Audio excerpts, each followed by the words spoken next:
Your listening test takes about 30 minutes. The listening test is in 4 parts. You read each part once. There are questions. Each question is worth 1 mark. Listen to and read the instructions carefully. You have time to read the questions before you listen. Answer the questions while you listen. Try and answer all the questions. At the end, you will have 2 minutes to check your answers. The timer at the top of the screen shows how much time you have left.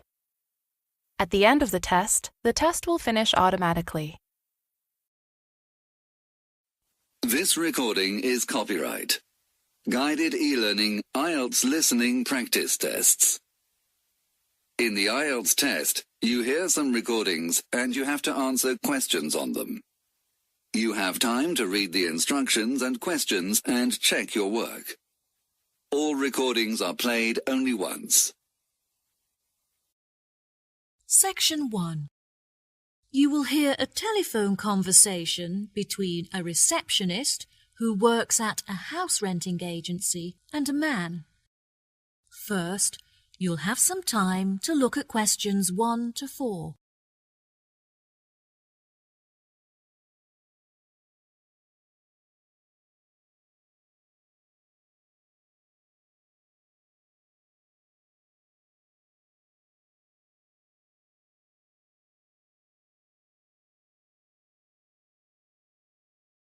You should answer the questions as you listen, because you will not hear the recording a second time. Listen carefully and answer questions 1 to 4. Hello, how can I help you today? Yes, hello. I'm just phoning you as I have seen an advertisement on your website for a property that I'm interested in renting. If possible, I'd like to find out some more information before I organise a viewing. No problem at all. What is the address of the property that you'd like to inquire about? It's 21 North Avenue. Okay, what is it that you'd like to know? First of all, I'd like to know what facilities the office has, as I need to make sure that it'll be suitable for my advertising company. I see. The office contains a large open-plan space with a wide frontage onto a busy street with lots of passers-by, so your business would have a really good street presence. There is also a toilet and newly refurbished kitchen equipped with a dishwasher and oven. Wow, that sounds great. I'd definitely like to register my interest. Okay, perfect. I just need to take some details from you, if that's okay. What is your full name? Jonathan Smith. And what position do you hold in your company, Jonathan? Until recently I was sales manager. However, I've recently been promoted to regional manager, so I'll be in charge of running our new office. Can I ask where the office is located? Yes, of course. It's located downtown, just around the corner from Royal Square Shopping Centre. That's a bit too far out of the centre for my liking. I'd much prefer to be located in close proximity to the station. Do you have any property located in that vicinity? It would help me to narrow down the results if you could tell me how many employees you intend to have working in the office. Our branch is made up of 30 employees, and we'd like some extra space for meetings and presentations. Most average office spaces are around 8,000 square feet, but it sounds like you would need more space than that. I think that 10,000 square feet would be more suitable for your needs. Now, let's see, we have 10 properties that match those criteria, so let's try and narrow it down. Before you hear the rest of the conversation, you have some time to look at questions 5 to 10.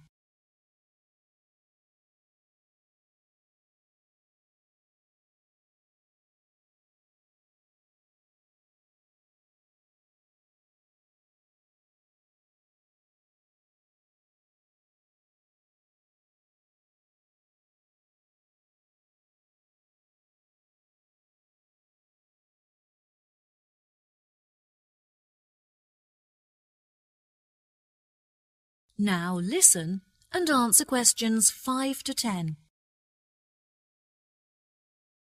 Do you have any other requirements? Well, we'll need access to the office 12 hours a day, but security should be 24-hour. We don't hold any money on the premises, but it's crucial that we protect our customer information against theft. Okay, anything else? Yes, ideally I would prefer the new office to be split over 2 levels, so that the working office area is kept separate from street level. That will enable us to locate a reception at ground floor level to welcome customers when they arrive. And are there any particular facilities that you need? Our employees work very hard throughout the day, and I want to make sure that they're well nourished. It would therefore be ideal if I could provide them with a kitchen to cook hot meals at lunchtime. Would you want the kitchen to be located at first floor level with the office? No, I don't want the office to be filled with the smell of food. It would be better if the new office had a basement where we could locate the kitchen and staff room area to keep it at arm's length from the workspace. Okay, I have now narrowed the search to 2 available properties. Do you have any other requirements that could narrow our search down to 1 result? All of our office staff will be working at desktop computers, so I'll need the office to be equipped with at least 40 power sockets if possible. Anything else? Studies have shown that exercise is very important for maintaining happiness and healthy brain function. In an office environment, it's very difficult to get sufficient daily exercise, so it would be great if they had access to a nearby exercise area. One of the available offices is located next door to a gym. Would this be suitable? Yes, absolutely. A gym is exactly what I was thinking of. Brilliant. Do you need the office to be furnished? I don't think so. I already have some furniture, so I would prefer to bring this myself. That's no problem at all. And before I forget, we will definitely require Wi-Fi access, as much of our work and customer recruitment is carried out online. No problem. It sounds like the property will suit your needs perfectly. I've taken the liberty of booking you a viewing at 3 p.m. on Thursday, so you can see it for yourself. Is there anything else I can help you with today? No, I think that's all the information I need. Thanks very much for your help. No problem. It's been my pleasure to be of assistance. Goodbye. That is the end of section 1. You now have half a minute to check your answers.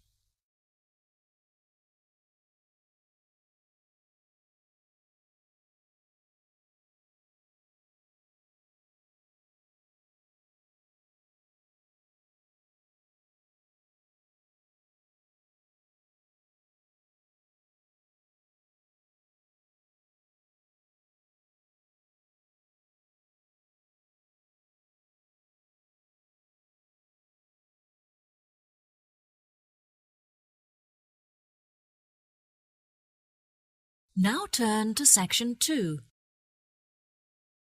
Section 2. You will hear a tour guide giving a talk about a relaxation centre. First, you'll have some time to look at questions 11 to 14.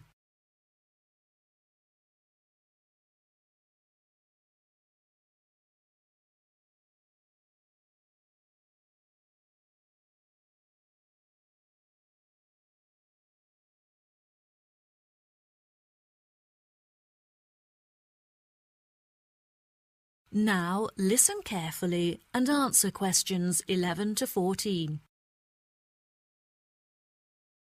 Hello everyone, my name is Sally.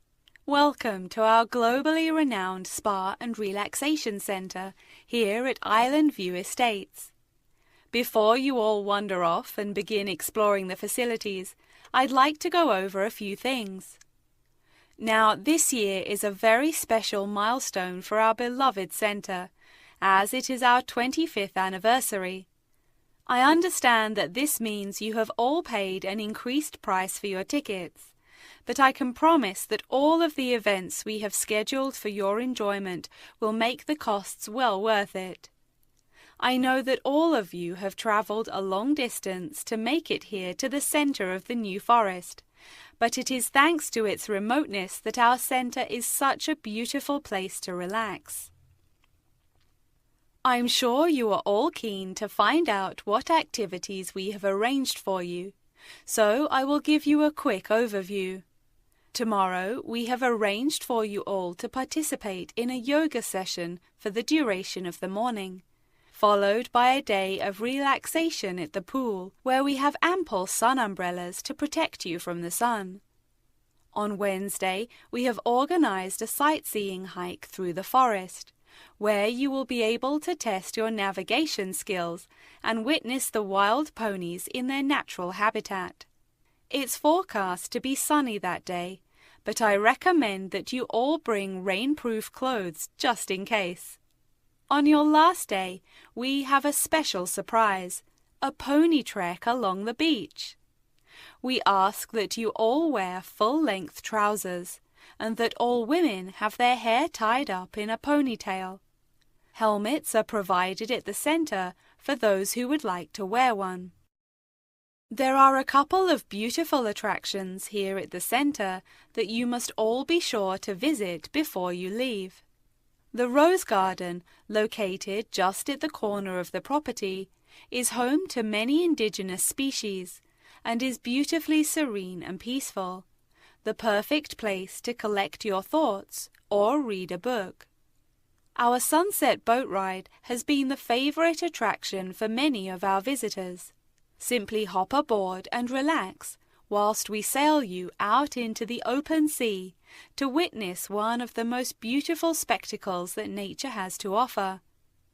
Last, but certainly not least, is the freshwater pond, which serves as a watering hole of sorts. Some of you may even be lucky enough to spot our resident kingfishers, who are members of a very rare and endangered species. Once you have all unpacked and settled into your rooms, we will be taking you out to the neighboring island for a bonfire and barbecue dinner. The island is very small, and the bicycle trails make it very easy to explore all of its beautiful corners. As the island is entirely separate from the mainland, it has never been inhabited by wildlife, so you can all roam freely and safely. We have some bonding exercises for you all to take part in around the bonfire, where you can potentially make new friends and discover a lot about yourself. Before you hear the rest of the talk, you'll have some time to look at questions 15 to 20.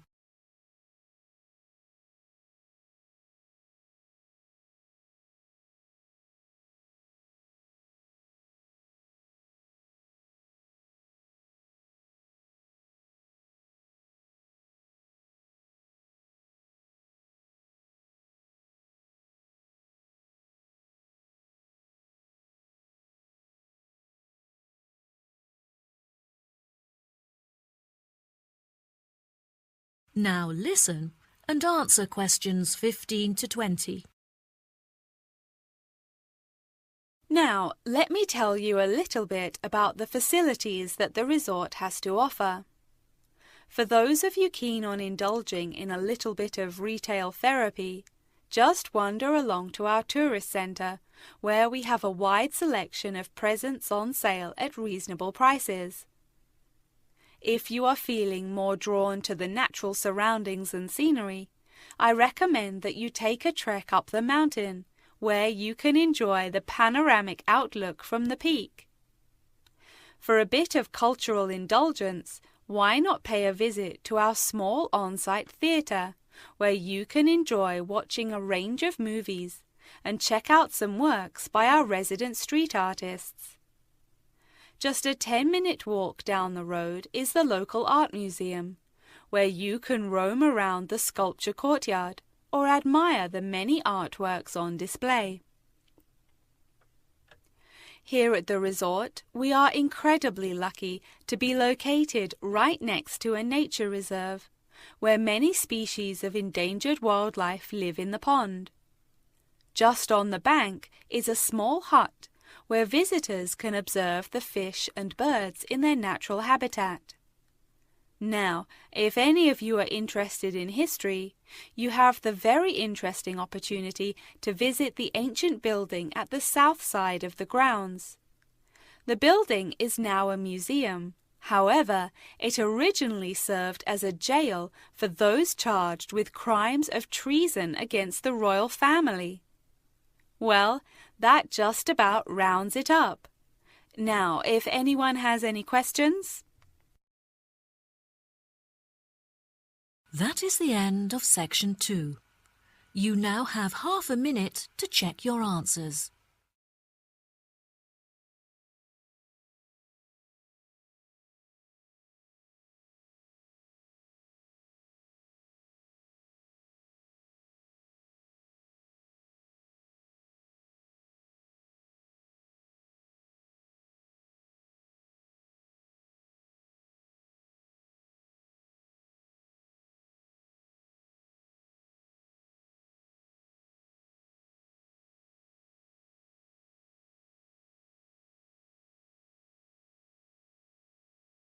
Now turn to section 3. Section 3.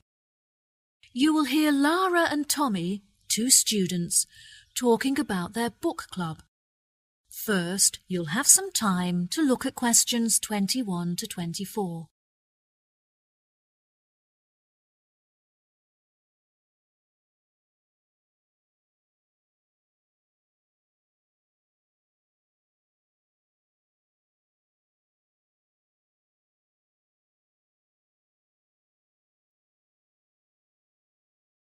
Now listen carefully and answer questions 21 to 24. Hi, Tommy. I haven't seen you for ages. How have you been? Oh, hi, Lara. I'm great. I've just joined a local book club that meets every Wednesday, and I'm really enjoying it. Next week, we're discussing the novels of Charles Dickens. I'm really looking forward to it, as he's my favourite author. Yes, absolutely. His novels are wonderful. I attended Dickens Book Club too. Would you like to do a practice session with me in preparation for your meeting? Sure, that sounds great. Let's start by discussing the main characters in David Copperfield and the ways in which they're affected by the events of the story as it develops. What do you think of Rosie? I think that she's a really sweet character in the beginning, but as the story progresses, she becomes bitter because of how her relationships had turned out in the past. That's true. Her sisters all marry and live happily ever after, but she ends up alone. It is very interesting to see how deeply the change in her personality affects her relationships. What is your opinion of Florrie? I find her very manipulative. She seems intent on seeking attention, so whenever she wants something from her family members, she persistently acts in a very silly manner, just like a kid. Unfortunately, many people do not realize this, and so they give her the attention that she's seeking, which only encourages her to continue behaving this way. Yes, Florrie is the complete opposite of Lizzie. Lizzie is very sensitive, and she has a true perceptiveness into how people are feeling and how they behave, which enables her to act appropriately towards them. She is very kind and generous and cares about how people feel. That's true, and I really like her character too. My least favourite character is Estelle, because she acts so selfishly and gets enjoyment from making others suffer. Unfortunately, there are many people like her in the world who feel like this. It's interesting how you can associate so many of the characters with people that you know in real life. I think that the reason why Dickens is so good at creating deep and believable characters is because he understands human mentality. Before you hear the rest of the conversation, you'll have some time to look at questions 25 to 30.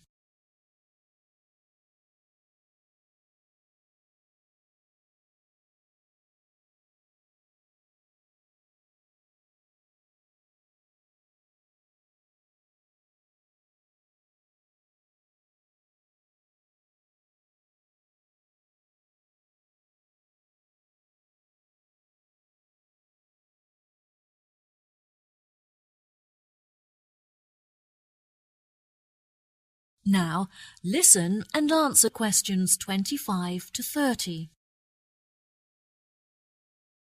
Absolutely. What do you think of the literature lectures? I really look forward to them. They're the highlight of my week. The lecturer is usually late, but that gives you time to settle down and get organized before the lecture begins. Do you have a discussion period at the end? No, I don't think so. We're meant to, but since the lectures often begin late, this means that there is no time left for a conversation about the lecture. I think this is a real shame because it really helps you to gain a good understanding of the books when you hear other people's opinion of it. What about your lectures? My lecturers have very good organisation skills, so their lectures are well organised and packed full of information. They always leave enough time at the end for consideration, when everyone is really quiet and we reflect on the lecture in our own minds before we open up for discussion. This really helps you to gather your thoughts and absorb the information from the lecture. Oh, that sounds brilliant. Do you think there is anything that needs to be improved? My experience of the course overall is really brilliant, but I feel there are many improvements that could be made to it. The IT support staff are great, but there are just not enough computers available for the numbers of people that need to use them. Every time that I need to use a computer, I have to queue up for at least 15 minutes. I find that the librarians are really helpful and approachable. However, the equipment is just not good enough. Whenever I need to use the photocopying facilities, for example, most of the machines are really old and slow, which means that you have to wait for ages for them to work. It's really frustrating because I'm often stretched for time. Perhaps we should start a petition to encourage the university to improve their facilities. That sounds good. What do you think of the group discussions? I really enjoy them. Since the class groups are so small, everyone gets to have their say and contribute thoughts to the conversation, so the classes are really effective. The only issue is that it's very difficult to find an opportunity to meet up, since everyone has such busy schedules. Yes, definitely. In our class, we pass around a ball, and only the person holding the ball is allowed to speak. Each person is only allowed to speak for a minute at a time, which helps us to make sure that we use the class time fairly, and it also makes the discussion more fun. That's true. It's been really great catching up with you. Thanks for your help. No problem. Good luck at your class. Bye. That is the end of section 3. You now have half a minute to check your answers.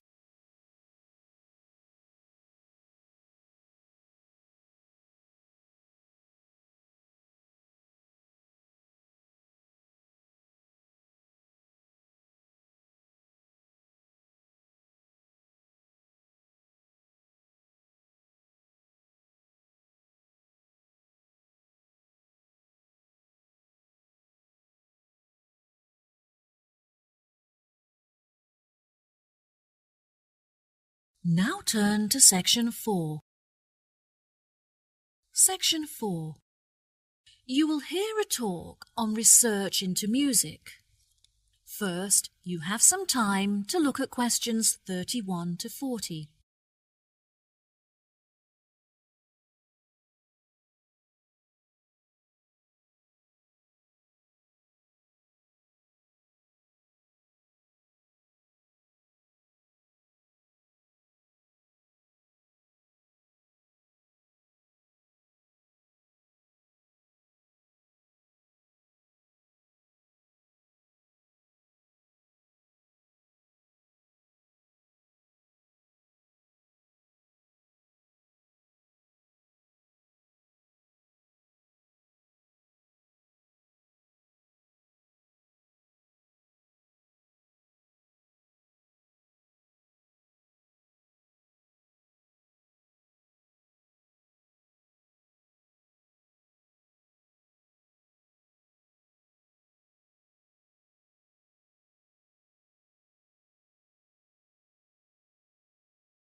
Now listen carefully and answer questions 31 to 40.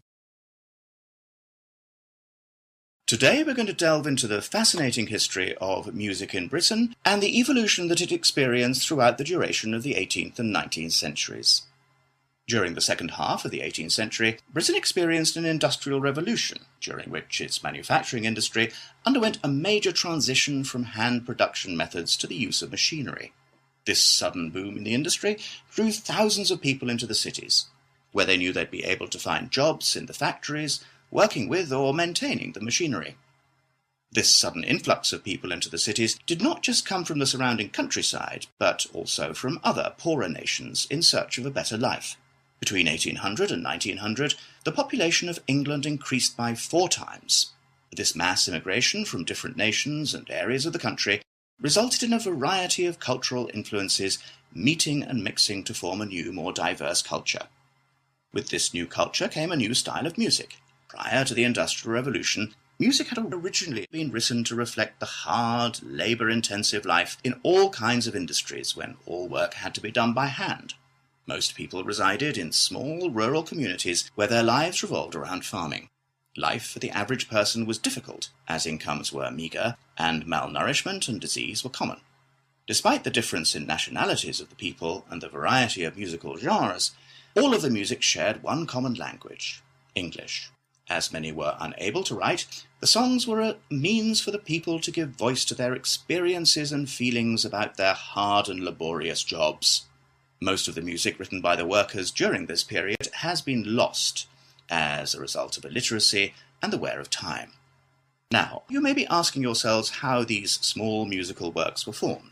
The roots of most of these groups can mostly be traced back to the younger members of the working classes, who were perhaps rebelling against the inferiority of their living and working conditions compared to those of the upper classes. Young performers would often lead these musical trends, usually possessing a great talent for singing or playing particular handmade instruments. As time progressed into the 19th century, these musical groups had gained much notoriety and would hold small performances in the street for all to watch. It was perhaps their blind optimism and rebellious spirit that led them to become so popular with their audiences, which were usually made up of the poorest of the poor. Despite efforts by the upper classes to put an end to these musical traditions, they continued to gain popularity and flourish. By the late 1870s, they had evolved past the barrier of the social echelons and gained access to the middle class. Performances were held in proper establishments such as village halls, and some were even ticketed, with audiences paying a fee for the privilege of watching.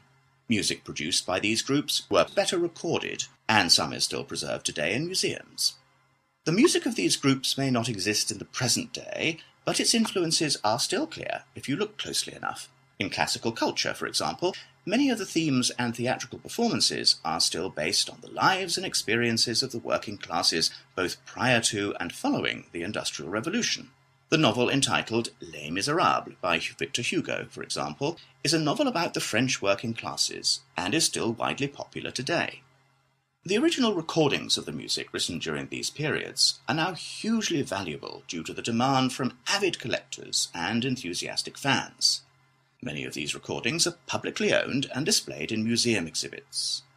However, a selection are still privately owned and occasionally appear for sale in auctions, often reaching prices in the hundreds of thousands.